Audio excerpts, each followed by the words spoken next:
හම්බන්තොට අවට ගම්මාන කීපයක්ම බියවද්දමින් දීර්ඝ කාලයක සිට ගම්වාසීන්ට තර්ජනයක්ව පැවති මෙම විශාල කිඹුලා බොන්දල ජාතික වනෝද්‍යානයේ වනජීවි නිලධාරීන් විසින් ජාතික වනෝද්‍යානය අසලම ඇති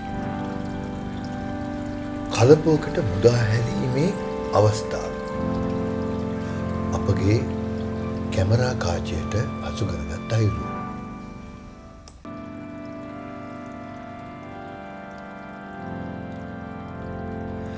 බලන්න මෙම නිලධාරීන් මොනතරම් වෙහෙසක් දරනවද මේ කිඹුලා නැවත සුදුසු පරිසරයක් වෙත මුදා හැරීමට.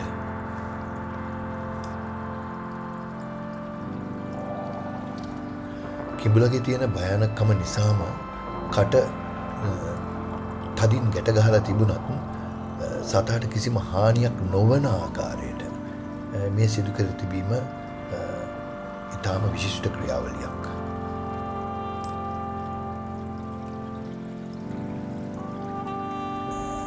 බලන්නකෝ කිඹුලගේ අතපය දෙකම උඩු අතට කරලා තමයි බැඳලා තියෙන්නේ. මොකද කියලා හිතන්නේ?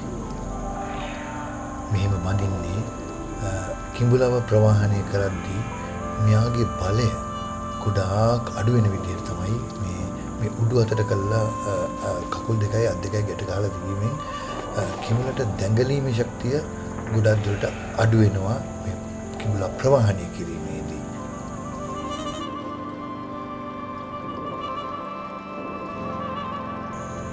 දෙක අතර තියෙන ලෑල්ලක තමයි කිඹුලව ගැට ගහලා තියෙන්නේ. ඒ තුලින් එකක් ප්‍රවාහනයේදී කිඹුලව වාහනයට පටවා ගැනීම, වාහනින් නැවත කිඹුලව එළියට ගන්න මේ සියලු දේට පහසු වෙනවා දික් අතට ලෑල්ලක තියලා ගැට ගැනීම තුලින්. ඒ වගේම කිඹුලට වෙන හානියත් අතිශය විදිහට අවම වෙනවා මේ විදිහට ගැට ගැනීම තුලින්.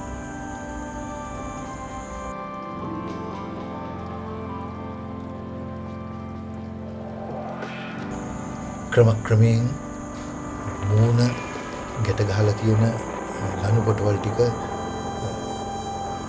කපන අයුරු තමයි අපි මේ දකින්නේ. ක්‍රමයෙන් එක ලනු කොට මූණෙන් ඉවත් කරන ආකාරය තමයි අපි දැන් දකින්නේ.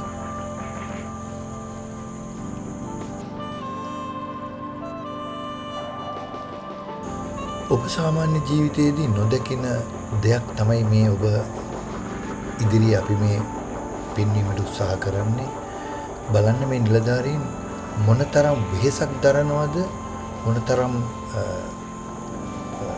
අවදානමකට ජීවිත අවදානමකට ලක් වෙලා වැඩ කරනවද මේ වගේ ක්‍රියාවලියක් කිරීමට යෑමේදී. දැන් මේ කිඹුලා යම් හේකින් කඩාගෙන පැන්නොත් කාට අනතුරක් වේදයි කාට කිව හැකිද?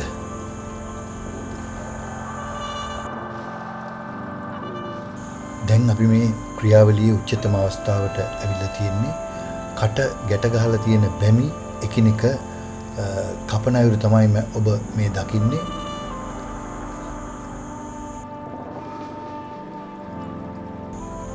බැමි කැපූ සැනින් සියල්ලෝම ඉවතට පනිනවා. මොකද බැමි කැපුව ගමන්ම කිඹුලා ක්‍රියාකාරී වෙයියි සිතුවත් එසේ වුණේ නැහැ. මොකද කිඹුලාගේ මුහුණ නැත්නම් ඇස් දෙක රෙදි කඩකින් වහලා තිබුණේ. ඒ රෙදි කඩ ඉවත් කරලා තිබුණේ නෑ ඒ වෙනකොට. නැවතත් ලීයක් අරගෙන එම රෙදි කඩ ඉවත් කරන අයුරු තමයි අපිට මේ දැන් දකින්න ලැබෙන්නේ. කිඹුලා හැරියා. යන්තම් හෙල්ලුණා. නමුත් තාම ක්‍රියාකාරී නැහැ. දැන් කිඹුලා ක්‍රමයෙන් තමන්ගේ අලුත් වාසස්ථානය අලුත් නිවහන කරා හිමින් ඉදිරියට ගමන් කරන අයුරු සහ ඔන්න දැන් කිඹුලයාගේ අනාගත වාසස්ථානය වෙත ක්‍රමයෙන් ඇතුල් වෙන විදිය